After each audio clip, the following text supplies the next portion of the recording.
आजकल जब भी ज़रा सी भी फुर्सत मिलती है तो नज़रों का रुख सीधा एक ही तरफ जाता है, भारत पाकिस्तान के युद्ध के खबरों की ओर।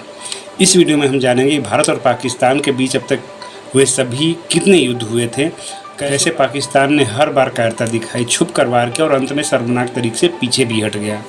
तो फिर आइए शुरू करते हैं साल 1947 से।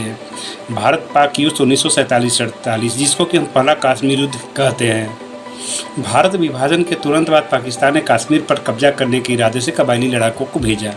यह एक छिपा हुआ हमला था जिसमें पाकिस्तानी सेना भी शामिल थी, लेकिन अनाधिकारिक रूप से, यानी कि कहने का मतलब ये हो कि वो शामिल भी थी और किसी को कहने का मौका भी न मिले कि पाकिस्तानी सेना इसमें शामिल थी।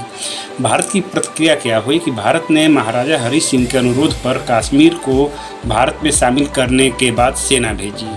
अब इस युद्ध में पाकिस्तान की कायरता देखिए, बिना युद्ध की औपचारिक घोषणा के हमला किया और जब भारतीय सेना ने जवाबी हमला किया तो पीछे हटने को मजबूर भी हो गया। इसका परिणाम ये हुआ कि ये बात संयुक्त राष्ट्र में पहुंची और नियंत्रण रेखा LOC बनी। कश्मीर का बड़ा हिस्सा भारत के पास रहा। उस समय पाकिस्तान की कोई स्पष्ट विजय नहीं हुई, पर रणनीतिक रूप से पाकिस्तान विफल रहा। आज भी POK की जो स्थिति है वो भी विवादित है। अब दूसरा है भारत पाक युद्ध 1965 का, जो कि दूसरा कश्मीर युद्ध कहा जाता है। पाकिस्तान ने ऑपरेशन जिब्राल्टर के तहत कश्मीर में घुसपैठ करवाई। उद्देश्य ये था कि कश्मीरियों को भड़काकर भारत से अलग कर देना। ऑपरेशन जिब्राल्टर से क्या मतलब है, चलिए भी जान लेते हैं। पाकिस्तान की सेना द्वारा 1965 में शुरू किया गया एक गुप्त सैन्य अभियान था, जिसका उद्देश्य था कि कश्मीर घाटी में भारत के खिलाफ विद्रोह को भड़काना और स्थानीय मुस्लिम आबादी को भारत के खिलाफ खड़ा करना। पाकिस्तान को उम्मीद ये थी कि अगर कश्मीर में विद्रोह शुरू हो गया तो वहाँ भारत कमज़ोर पड़ जाएगा और पाकिस्तान इसका फ़ायदा उठाकर इसको हथिया सकता है। भारत की प्रतिक्रिया ये हुई कि भारत ने घुसपैठियों को तो खदेड़ा ही खदेड़ा और सीमा पार करके लाहौर तक पहुंचा दिया। पाकिस्तान की कायरता फिर से देखने को मिली। घुसपैठ को स्वतंत्र कश्मीरियों की बगावत बताने की कोशिश भी की गई, लेकिन पूरी दुनिया के सामने पाकिस्तान की ये साजिश पहचान में आ चुकी थी। परिणाम ये हुआ कि भारी नुकसान के बाद पाकिस्तान को अमेरिका और रूस के दबाव में ताशकंद समझौता करना पड़ा। पाकिस्तान की फिर से हार हुई। इस युद्ध में कोई भूभाग वो नहीं जीता और भारत की सैन्य ताकत के सामने उसको फिर से झुकना पड़ा। तीसरा युद्ध देख लीजिए। तीसरा जो भारत पाक युद्ध था वो 1971 में युद्ध हुआ, जो कि बांग्लादेश उसी समय बना था। पाकिस्तान के पूर्वी हिस्से, जो कि अब बांग्लादेश है, उसमें पाक सेना ने बंगालियों पर अत्याचार करना शुरू किया। अब इसमें भारत ने शरणार्थियों के लिए मदद के लिए भी हस्तक्षेप किया। पाकिस्तान ने उस समय 3 दिसंबर को भारत के एयरबेस पर हमला किया, जिससे युद्ध शुरू हो गया। पाकिस्तान की कायरता फिर से तीसरी बार देखी गई। पहले तो खुद पाकिस्तानियों ने हमला किया, लेकिन युद्ध भूमि पर टिक भी नहीं सका। परिणाम यह हुआ कि सिर्फ 13 दिनों में भारत ने 90,000 पाक सैनिकों को आत्मसमर्पण पर मजबूर कर दिया। उस समय ये नया देश बांग्लादेश बना था। पाकिस्तान की ये तीसरी हार थी, जो कि अब तक की सबसे शर्मनाक हार थी। ये सबसे बड़ा पाकिस्तान का आत्मसमर्पण था, लेकिन कहते हैं कि कुत्ते की दुम कभी सीधी नहीं हो सकती, तो उसी तरह से लगता है कि पाकिस्तान का भी यही हाल है। चौथा युद्ध जो था कारगिल युद्ध। हमें आप में से बहुत से लोगों ने कारगिल युद्ध को देखा भी होगा। उस समय मैं छोटा था। पाकिस्तानी सैनिकों और आतंकियों ने LOC पार कर भारतीय क्षेत्र में घुसपैठ की, जबकि दोनों देशों के बीच शांति समझौता लाहौर घोषणा पत्र के माध्यम से हो चुका था। भारत की प्रतिक्रिया ये थी कि भारत ने उस समय इसमें ऑपरेशन विजय शुरू किया और 500 से ज़्यादा जवानों की कुर्बानी देकर हर पोस्ट को वापस ले ली। लंबे समय तक ये युद्ध चला।